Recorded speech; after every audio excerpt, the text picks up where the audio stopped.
मदरे विभागातील हंगामी कर्मचारी याचे हृदयविकाराने निधन झाले, त्यामागचे कारण काय व कंत्राटी कर्मचारी अध्यक्ष म्हणून संघटनेची भूमिका काय?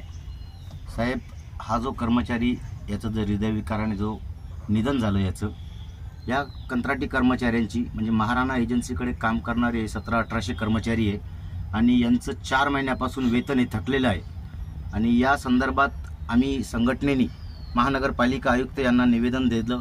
प्रत्यक्षात त्यांची भेट घेऊन त्यांना सांगितलं की दिवाळी जवळ आहे आणि हे जे कर्मचारी आहे कंत्राटी कर्मचारी हे खूप तणावात जीवन जगू राहिले, यांची उपासमारीची वेळ आलेली आहे, तरी आपण यांची पगार ही लवकरात लवकर करावी।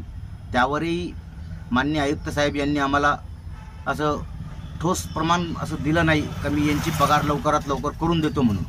त्याच्यानंतर विषय असा झाला साहेब का आम्ही त्यांचं उत्तर चांगलं न मिळाल्यामुळं आम्ही महानगरपालिकेच्या गेटसमोर आंदोलनसुद्धा केलं, गेट बंद आंदोलन केलं आणि त्या दिवशीसुद्धा महानगरपालिकेचे आयुक्त यांनी आमच्याबरोबर चर्चा केली। चर्चा करून साहेबांनी एवढं सांगितलं की मी एक पगार देण्याचा प्रयत्न करतो। आता प्रयत्न करतो म्हणजे त्याच्यामधून पूर्ण ठोस पुरावा नव्हताच का पगार होईल म्हणून।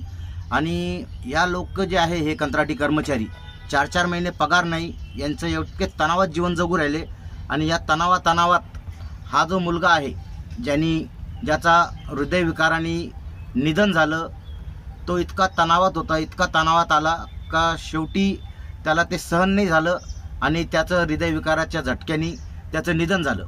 आणि या सर्व कारण याच्या मागचं सर्वात मोठं कारण फक्त एकच आहे, या कंत्राटी कर्मचाऱ्यांची 4 महिन्याची पगार नाही। दिवाळी जवळ आलेली आहे, आपल्याला लेकरं बाळांना कपडे घ्यायचे, आईवडिलांना कपडे घ्यायचे, स्वतःला कपडे घ्यायचे, घरात किराणा भरायचा, उधारीवाल्यांचे पैसे द्यायचे। उधारीवाल्यांनी यांच्या मागं खूप असं हे लावून दिलं होतं का बाबा तुमच्या पगारी का होत नाही, तुम्ही आमचे पैसे द्या, दिवाळी जवळ आली, किराणा दुकानावर आम्हाला सुद्धा माल भरायचा असतो। अशा अनेक समस्या आहे, अनेक अशा गंभीररित्या त्याच्याबरोबर काही गोष्टी घडल्या असतील आणि त्याच्यामुळेच त्याला हृदयविकार आला आणि तो बिचारा या तणावाखाली त्याचा मृत्यू झालेला आहे। या सर्व गोष्टीला महानगरपालिका प्रशासन व महाराणा एजन्सी हे जबाबदार आहे। मी हकीम शेख, अध्यक्ष कंत्राटी कामगार संघटना छत्रपती संभाजीनगर। आणि आता आमची पुढची भूमिका, उद्या सर्व महाराणा एजन्सीकडे काम करणारे कर्मचाऱ्यांनी उद्या 3 वाजता महानगरपालिका मुख्य कार्यालय येथे यावे। आपण माननीय आयुक्त साहेब यांना याबद्दल जाब विचारू की शेवटी आमची पगार तुम्ही का करत नाही आणि अजून किती बळी घ्यायची अजून तुम्हाला या प्रकरणात, याविषयी सर्वांनी तिथे हजर राहावे उद्या दुपारी 3 वाजता।